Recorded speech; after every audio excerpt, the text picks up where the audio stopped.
Voici comment créer votre Game Boy personnalisé depuis votre salon. À l'approche de Noël, je devais trouver une idée de cadeau pour mon petit cousin Paul. J'ai donc voulu lui faire découvrir les jeux vidéo de mon enfance, et quoi de plus représentatif que la fameuse Game Boy. Je peux faire une petite partie.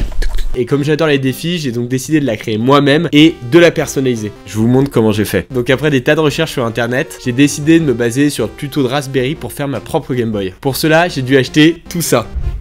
La carte Raspberry qui m'a coûté environ 40 €, l'écran qui m'a coûté 35 €, le câble à 3 €, un Power Boost 500 qui coûte environ 10 €, le micro LiPo qui m'a coûté 7 €, une vieille manette de NES qui m'a coûté environ 5 €, la batterie en lithium à 10 € et enfin le Power Slide à 1 €. Partie 1, programmation de l'écran. La première étape de mon projet, ça a tout simplement été de programmer l'émulateur de ma Game Boy. Sachez que tous les fichiers que j'ai codés seront disponibles dans la description.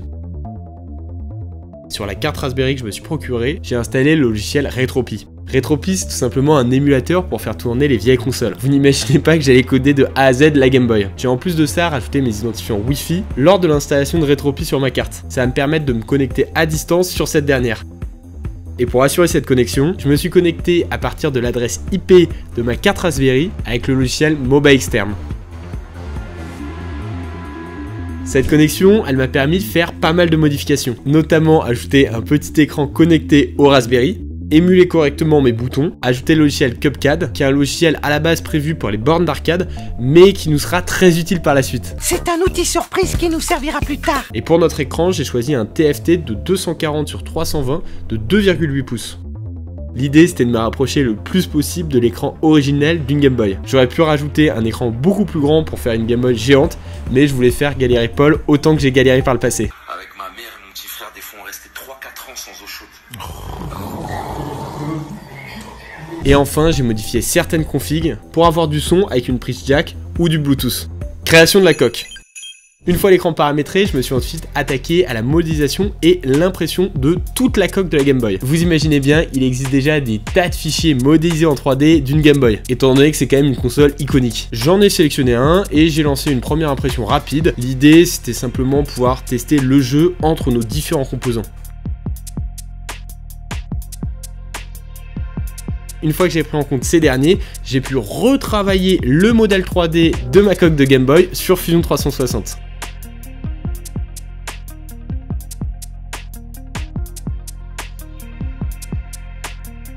J'ai notamment ajouté certains ports ainsi qu'un petit cache en TPU pour protéger ma Game Boy de la poussière. Et niveau design, je suis évidemment parti sur les couleurs d'une Pokéball en rouge, noir, blanc. Pour me permettre d'imprimer cette super coque, j'ai utilisé ma X1 Carbone et j'ai surtout utilisé un AMS pour me permettre d'imprimer avec plusieurs couleurs en même temps. Au niveau des boutons, je les ai tout simplement imprimés en résine. Le but, c'était d'avoir des pièces bien plus précises. En tout cas, si vous galérez sur toute cette partie modélisation, slicer, impression, n'hésitez pas à aller faire un tour sur notre site internet ou même appelez-nous carrément, on pourra vous donner un coup de main, que ça soit sur ce projet ou un autre. Assemblage de l'alimentation. Bon, faut pas oublier qu'une Game Boy, à la base, c'est censé être une console portable. Il va donc falloir installer une batterie. Pour ça, j'ai fait le choix de 7 batteries pour me permettre d'avoir une bonne autonomie et surtout faire des heures de jeu. Pour le chargeur, je me suis procuré un micro LiPo pour pouvoir recharger la batterie et un Power Boost pour pouvoir la recharger plus rapidement, tout en passant la tension de 3,7 à 5 volts. J'ai ensuite soudé le tout en appliquant une bonne quantité de soudure sur les deux pastilles dorées de mon chargeur micro LiPo.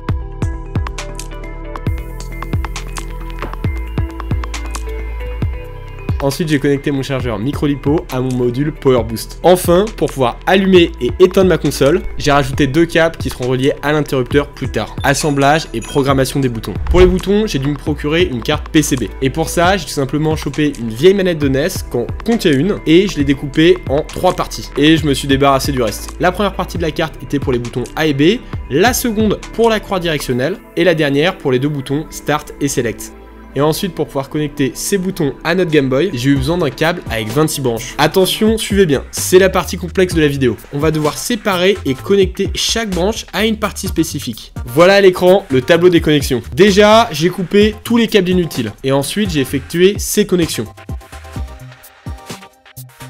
Et pour éviter de me perdre durant la soudure, parce qu'il y a quand même pas mal de choses, j'ai tout simplement utilisé des petits post-it que j'ai mis sur chacun des câbles, avec à chaque fois la correspondance de la touche. J'ai ensuite ajouté des points d'étain sur les parties découpées de ma carte PCB. Puis j'ai soudé les câbles un par un. Pour vérifier la bonne connexion de tout ça, j'ai utilisé un multimètre pour voir si le courant passait bien. Et une fois les câbles correctement soudés, il m'a suffi de programmer les boutons sur ma carte Raspberry. Pour ça, j'ai installé le logiciel JPioneer pour que mes boutons soient correctement détectés. Dernière étape, l'assemblage final. Tenez bon, on y est presque. On a juste à ajouter un interrupteur à notre module de batterie et ensuite on soude le tout à notre Game Boy.